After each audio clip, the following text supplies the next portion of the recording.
Sobat, salam bahagia, hidup makin berarti. Ketemu dengan saya, Nick Sang Penggerak. Channel ini berisi tentang pencerahan dan pemberdayaan manusia dari segala kalangan. Video kali ini membahas tentang pembinaan atau pelatihan virtual atau online.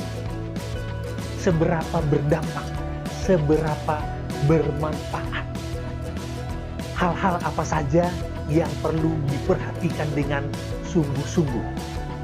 Sobat, pembahasan segera kita mulai bersama. Tetap di sini.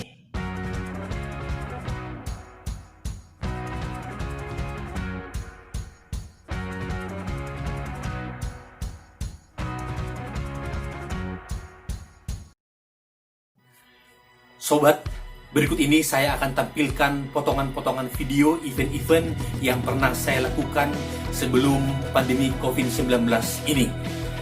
Video 1, 2, 3 adalah pembangunan karakter dan motivasi bersama dengan SMP Citra Berkat dari Citra Raya, Tangerang.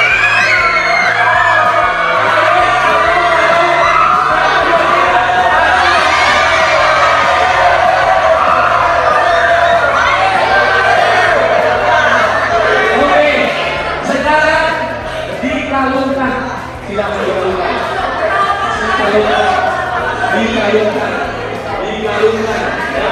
Kemudian minimal 20 orang bersalaman sambil mengatakan selamat provisian ya, kamu naik kelas dengan nilai itu ya. Saling bersalaman.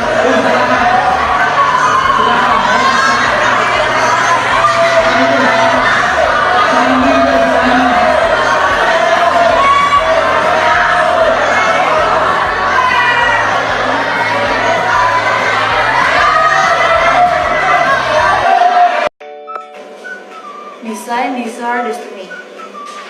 Design Desire Destiny.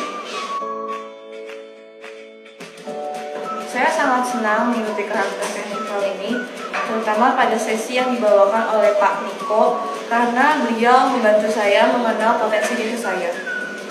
Saya sangat merasa senang saat mengikuti kegiatan karakter karnival ini karena terdapat kegiatan outbound yang berkaitan dengan tema 3D yaitu Design Desire Destiny yang dapat mengembangkan potensi diri saya.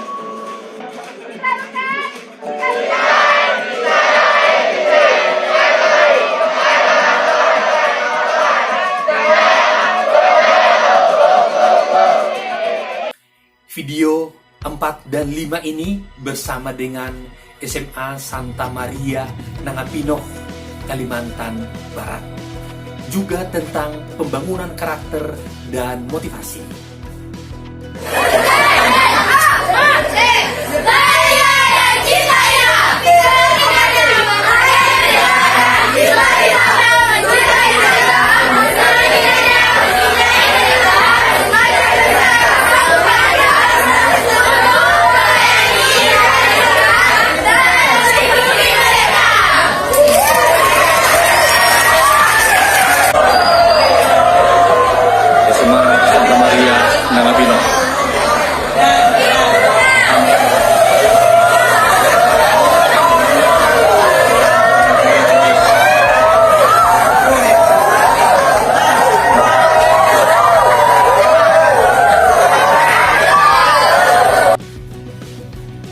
Video 6 dan 7 ini bersama dengan SMP Santo Fransiskus Assisi Samarinda. Ini retret.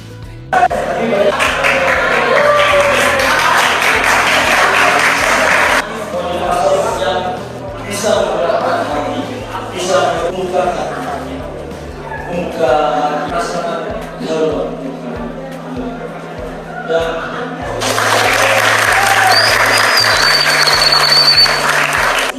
bisa berdiri di sini untuk memberikan untuk mengucapkan terima kasih yang sebesar dalam PRN kami, terutama untuk gerakan kami untuk selalu selalu sukses. lalu kembali melihat diri sebelum di orang lain. Terlebih dahulu kita harus bukan hanya menghina orang lain, atau kami juga merasakan manfaat yang akhir. Kami mengucapkan hati-hati di jalan.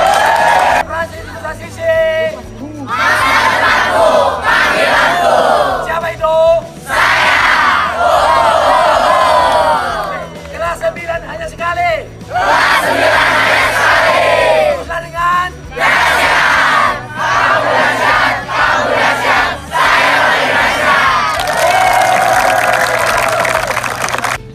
Sobat, bagaimana kesan Anda?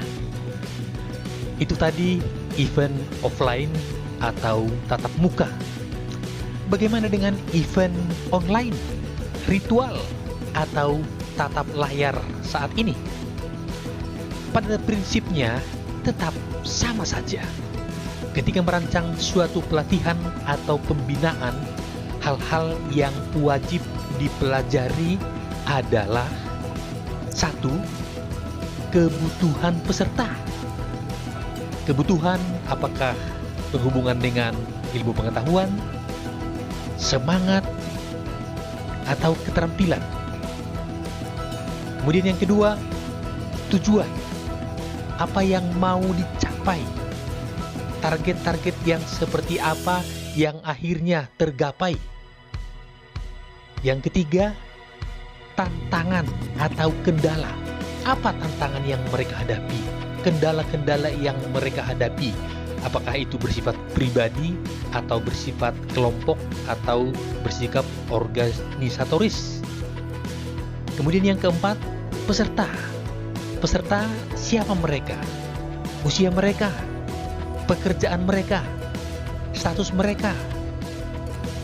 Boleh juga dilihat dari gender mereka dan lain sebagainya. Kemudian yang kelima, waktu pelaksanaan. Berapa lama? Pagi hari sampai siang, siang sampai sore, atau sore sampai malam, atau malam. Karena apa?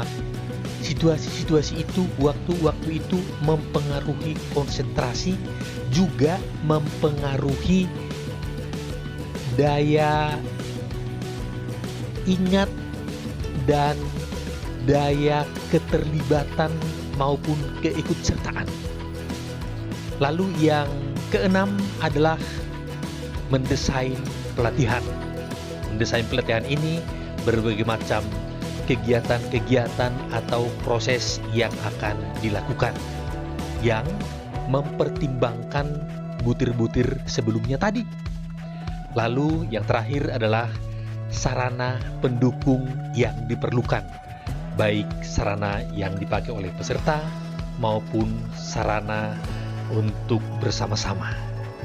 Itu beberapa hal yang berhubungan dengan rancangan awal. Nah, berikutnya, setelah mantap dengan rancangan awal, tibalah saatnya pada perencanaan dan pelaksanaan.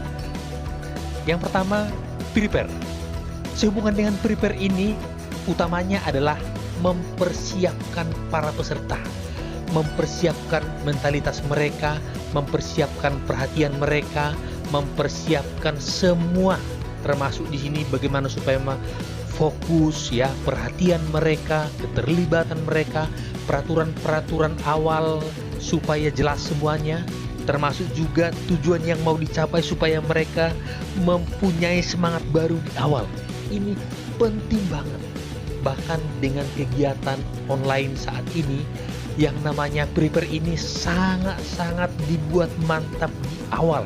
Supaya apa? Supaya mereka punya motivasi yang besar untuk mengikuti kegiatan itu. Sebab kalau motivasi mereka masih kecil, nanti ketika proses sedang berlangsung, bisa saja entah karena godaan-godaan apapun, sedikit-sedikit buyar, sedikit-sedikit terganggu. Kemudian yang kedua adalah present. Nah, present ini menghadirkan materi kepada mereka. Seperti apa itu diberikan kepada mereka? Apakah dalam rupa presentasi? Apakah ada video? apakah ada macam-macam PowerPoint dan lain sebagainya. Tentu ini sangat mempertimbangkan situasi peserta itu sendiri. Nah, kemudian yang ketiga adalah berhubungan dengan praktis. Praktis ini bagaimana beberapa hal mereka lakukan baik bersendiri-sendiri maupun secara bersama-sama. Apakah dengan ada studi kasus, apakah mereka berdiskusi, apakah ada bermain peran, atau ada praktek-praktek tertentu. Nah, dalam hal ini karena mereka di tempatnya masing-masing, tentu perlu dengan sangat-sangat jelas diberitahukan kepada mereka pengantar petunjuk apa yang mereka lakukan. Sangat-sangat jelas di awal supaya ketika mereka melakukannya, pengantarnya, petunjuknya sangat jelas. Nah, dengan kejelasan ini membantu mereka memikirkannya, merancangnya, melakukannya, sehingga hasilnya tidak jauh-jauh beda. Hanya tergantung kepada mungkin semangat atau mungkin hal-hal lain, termasuk juga mungkin pengalaman dan mungkin pemahaman-pemahaman tertentu lainnya. Lalu yang keempat adalah perform. Nah, sehubungan dengan perform ini perlu juga mengetahui seberapa jauh pemahaman mereka atau tampilan mereka, termasuk juga akhirnya komitmen yang mau mereka lakukan setelah acara ini. Perlu sangat-sangat jelas. Saya biasanya dalam acara ini, saya ikut sertakan hati, pikiran, semangat, bahkan nilai-nilai spiritual dimasukkan dengan cara ada afirmasi atau juga dengan cara visualisasi. Bahkan ada istilah sensualisasi, yaitu mengikut sertakan seluruh bagian dari tubuh ini, ya, dengan emosinya, dengan semangatnya, dengan imajinasinya, semua diikut sertakan. Nah, inilah beberapa hal-hal penting yang perlu diperhatikan dalam kegiatan online ini. Namun, ada 4 hal yang menurut saya penting banget diperhatikan oleh narasumber atau pelatih atau pembina. Yang pertama, ekspresi wajah yang tepat. Apakah menunjukkan serius? Apakah menunjukkan ada humor atau canda? Ataukah menunjukkan ada wibawa? Perlu dengan jelas ekspresi itu ditampilkan di layar itu supaya sungguh-sungguh dilihat, karena itulah yang sangat jelas dilihat oleh peserta yang berbeda tempat. Kemudian yang kedua, suara ramah telinga. Nah, berkaitan dengan ini, intonasi perlu juga tepat. Apakah bertanya, apakah menerangkan, apakah meminta, ya, apakah menunjuk, apakah memang ini perintah, perlu sangat jelas. Kemudian tempo suara dengan segala kecepatannya perlu disesuaikan terhadap pendengar, apakah mereka anak-anak, apakah remaja, apakah dewasa, apakah lansia. Kemudian yang ketiga adalah pilihan kata yang tepat, diksi. Pilihan kata yang tepat arti dan sesuai dengan peserta. Ada begitu banyak kata-kata yang tidak sama dari berbagai usia. Ada di kalangan anak muda itu cocok, bahkan menyemangati. Tapi di kalangan orang tua nggak cocok, bahkan mungkin ada berarti negatif. Bisa saja. Kemudian yang keempat adalah pemaknaan atau penafsiran atau istilah kerennya hermeneutik yang tepat, yang mengena, yang memengaruhi peserta dari satu kisah, dari satu peristiwa, dari film atau dari permainan yang didengar, yang dilihat, yang ditonton bersama-sama. Untuk apa? Selain mempengaruhi pengetahuan dan beberapa hal lainnya, ini penting banget supaya inilah yang sampai kepada mereka yang mempengaruhi mereka, yang akhirnya mungkin mereka ada yang merasa dipertanyakan, yang dikritisi atau diteguhkan pemaknaan ini, ya. Seringkali karena pemaknaan yang tidak terlalu dalam, seolah-olah hanya melompat begitu saja dari satu, entah itu bisa permainan atau video atau cerita, untuk sampai kepada nasihat-nasihat yang kadang-kadang terlalu tawar, tidak dalam, sehingga para peserta kurang tergerak untuk melakukan apa yang menjadi nilai-nilainya karena kurang dalamnya pemaknaan ini. Nah, beberapa hal yang kadang-kadang mempengaruhi ini adalah bisa juga pengetahuan dari si trainer atau jam terbang, tapi juga ada memang bakat khusus di sini, bakat reflektif. Sobat, demikian pembahasan tentang pembinaan atau pelatihan virtual atau online. Semoga berdaya guna. Sobat, bagi Anda yang pertama kali melihat video saya, silakan di subscribe dan dibunyikan loncengnya supaya terhubung dengan saya dan gampang terakses dengan video-video yang lain dan mendatang.